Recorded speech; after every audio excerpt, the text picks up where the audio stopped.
পদ্মা সেতু প্রকল্প নিয়ে বিশ্ব ব্যাংকের অভিযোগ প্রত্যাখ্যান করে তা পুনর্বিবেচনার দাবি জানিয়েছেন অর্থমন্ত্রী। দুদক জানালেও সাংকেতিক তালিকা ছাড়া অন্য তথ্য প্রমাণ তারা পায়নি। মিথ্যা ও বিকৃত সংবাদ নয়, গঠনমূলক সমালোচনা করতে সাংবাদিকদের প্রতি আহ্বান জানালেন প্রধানমন্ত্রী শেখ হাসিনা। বিএনপি ক্ষমতায় গেলে পদ্মা সেতুর দুর্নীতির সঙ্গে জড়িতদের বিচার করবে, ফেনীতে বন্যা দুর্গতদের দেখতে গিয়ে বললেন খালেদা জিয়া। এবং মানবতা বিরোধী অপরাধের অভিযুক্ত গোলাম আজমের বিরুদ্ধে সাক্ষ্য দিলেন মুনতাসির মামুন। ৭১-এ রাজাকার আল বদর বাহিনী না হলে ধ্বংসযজ্ঞ কম হতো।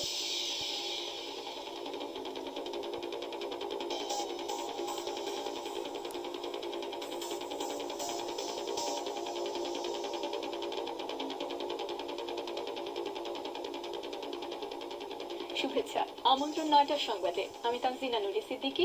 গ্রামীণফো সংবাদ শিরোনাম বলছিলাম, এবারে পুরো সংবাদ। পদ্মা সেতু প্রকল্প নিয়ে বিশ্ব ব্যাংকের অভিযোগ প্রত্যাখ্যান করে তা পুনর্বিবেচনা দাবি জানিয়েছে সরকার। তবে এ প্রকল্পের অর্থায়নের বিষয়ে বিশ্ব ব্যাংকের সঙ্গে আলোচনা অব্যাহত থাকবে বলে জানান অর্থমন্ত্রী আব্দুল মুহিত। পরামর্শক নিয়োগে দুর্নীতির অভিযোগে পদ্মা সেতু প্রকল্পে বিশ্ব ব্যাংকের ঋণ চুক্তি বাতিলের পর আজ সন্ধ্যায় সচিবালয়ে এক সংবাদ সম্মেলনে এসব কথা বলেন তিনি। সংবাদ সম্মেলনে অর্থমন্ত্রী বলেন, বিশ্ব ব্যাংকের ঋণ চুক্তি বাতিলের বিষয়টি অসম্মানজনক। তারা যেসব অভিযোগ এনেছে তা গ্রহণযোগ্য নয়। তিনি বলেন, সংসদ অধিবেশন চলায় সোমবার সংসদে এ সম্পর্কে বিস্তারিত বক্তব্য রাখবেন। চলমান রয়েছে যাতে মোট সংবাদ মাধ্যমে নানা ধরনের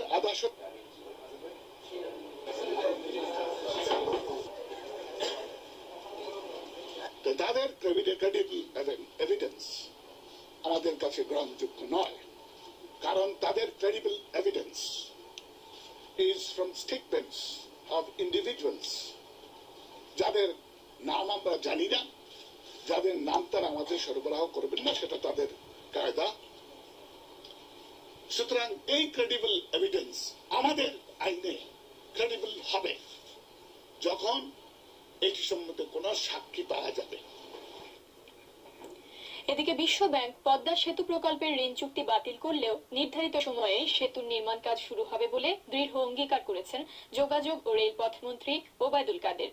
বিকল্প অর্থায়নে বিশ্ব ব্যাংকের চেয়েও কম খরচে পদ্মা সেতু নির্মিত হবে বলে জানান তিনি। এ লক্ষ্যে মালয়েশিয়ার পাশাপাশি আরো দুটি দেশের সঙ্গে সরকার আলোচনা চালিয়ে যাচ্ছে বলে জানিয়েছেন তিনি। সচিবালয়ের সাংবাদিকদের তিনি এসব কথা বলেন। পদ্মা সেতু নিয়ে বিশ্ব ব্যাংক ঋণ চুক্তি বাতিল করায় হতাশা প্রকাশ করে যোগাযোগ মন্ত্রী বলেন, যে অভিযোগে চুক্তি বাতিল করা হয়েছে সেই সত্য একদিন প্রকাশ পাবে।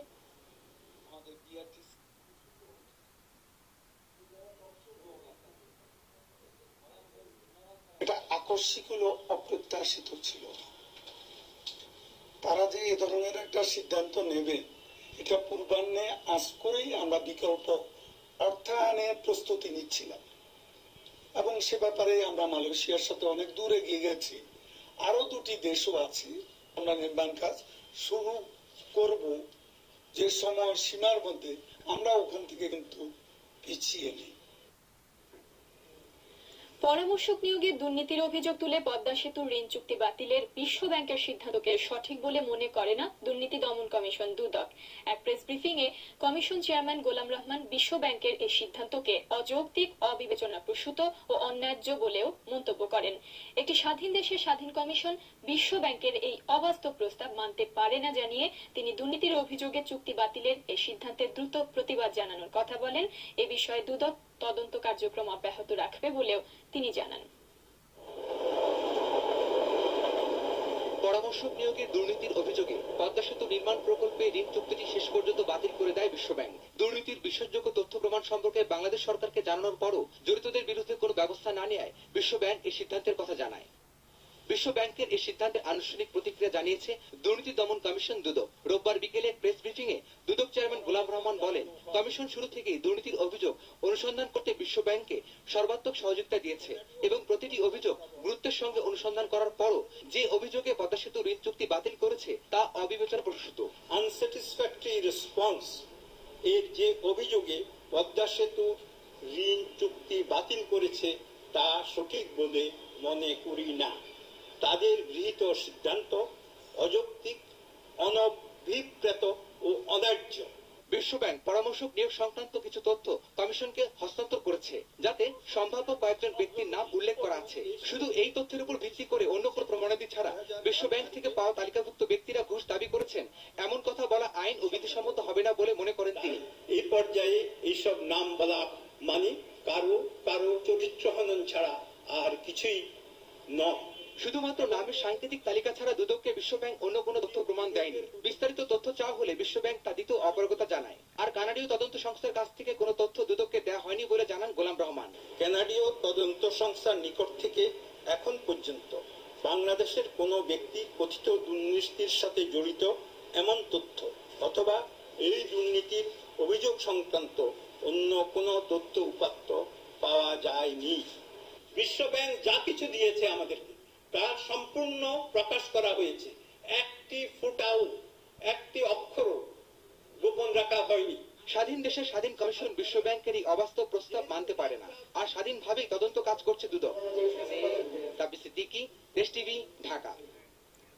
প্রধানমন্ত্রী শেখ হাসিনা বিকৃত সংবাদ পরিবেশন না করতে সাংবাদিকদের প্রতি আহ্বান জানিয়েছেন।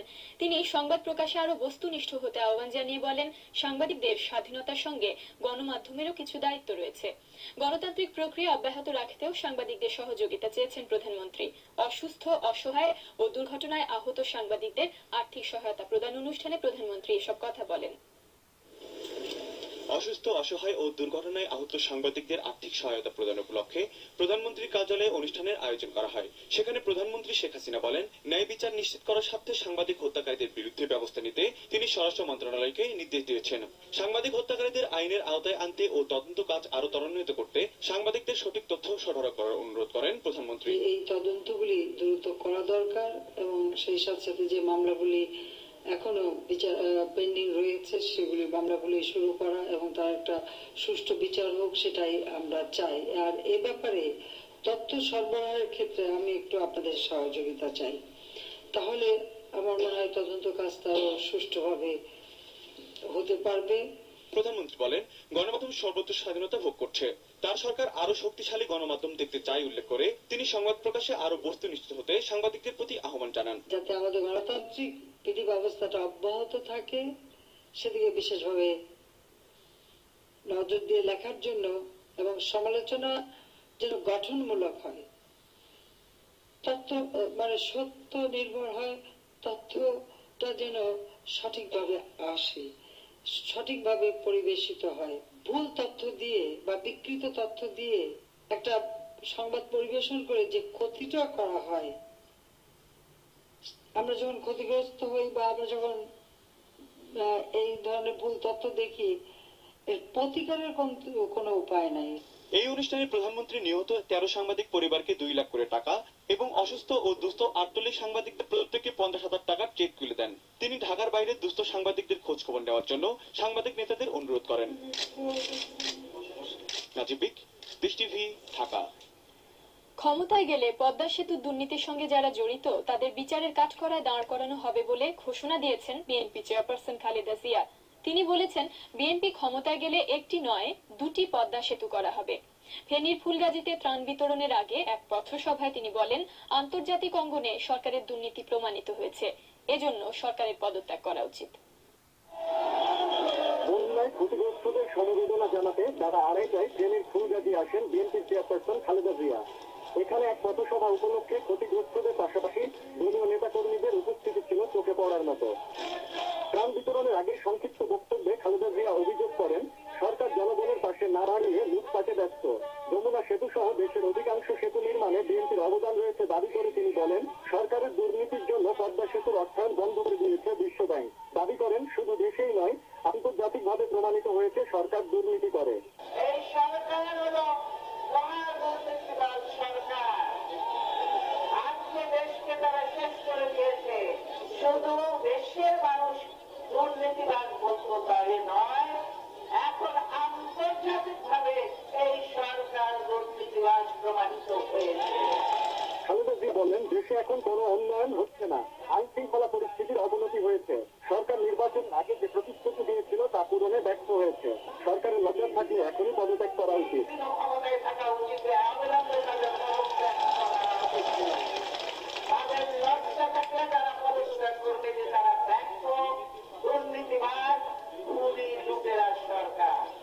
অন্তরায় সরকার ছাড়া দেশের সুষ্ঠু নির্বাচন সম্ভব না মন্তব্য করে তিনি বলেন, আগামী সংসদ নির্বাচন নির্দলীয় নিরপেক্ষ সরকারের অধীনে হতে হবে। পথসভা শেষে ক্ষতিগ্রস্তদের হাতে ত্রাণ বিতরণ করেন বিএনপির চেয়ারপারসন। এই পথসভা থেকে বিএনপি চেয়ারপারসন খালেদা জিয়া আবার অভিযোগ তুললেন, দুর্যোগের পর ক্ষতিগ্রস্ত মানুষকে সহায়তা দিতে সরকারের যেভাবে এগিয়ে আসা উচিত ছিল সরকার সেভাবে এগিয়ে আসেনি। ফেনীর ফুলগাজীর পথসভা থেকে কাইসার রহমানে, দেশ টিভি, ফেনী। মুক্তিযুদ্ধের সময় মানবতা বিরোধী অপরাধে জামাতের সাবেক আমির গোলাম আজমের বিরুদ্ধে সাক্ষ্য গ্রহণ শুরু হয়েছে। সে সময় হত্যা, গণহত্যা, ধর্ষণ, লুটপাট ও অগ্নিসংযোগের মতো 5 ধরনের মানবতা বিরোধী অপরাধে তিনি নেতৃত্ব দিয়েছিলেন বলে প্রথম সাক্ষ্য দিয়েছেন ইতিহাসবিদ অধ্যাপক মুনতাসির মামুন।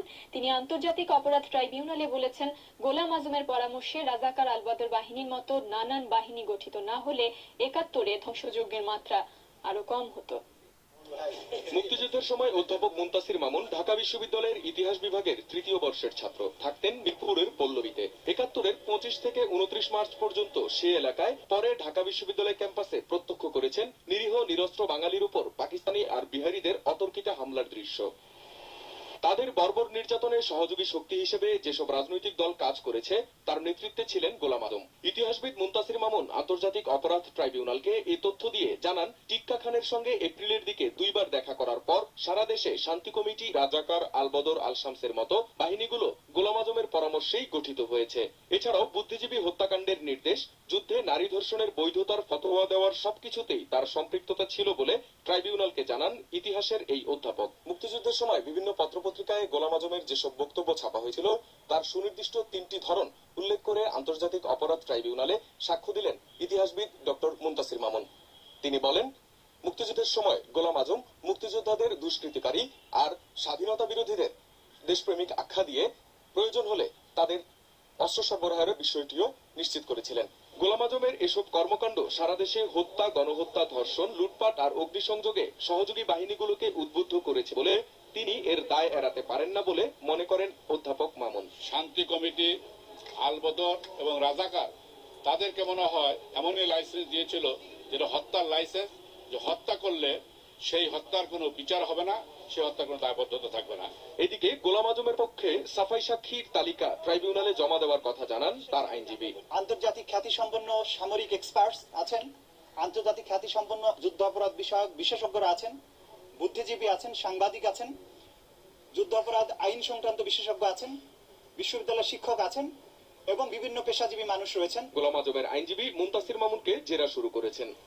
আখলাকুস সাফা, দেশ টিভি, ঢাকা। দেশের উত্তরাঞ্চলে বন্যা পরিস্থিতির ব্যাপক অবনতি হয়েছে। সিরাজগঞ্জ, গাইবান্ধা ও বগুড়ার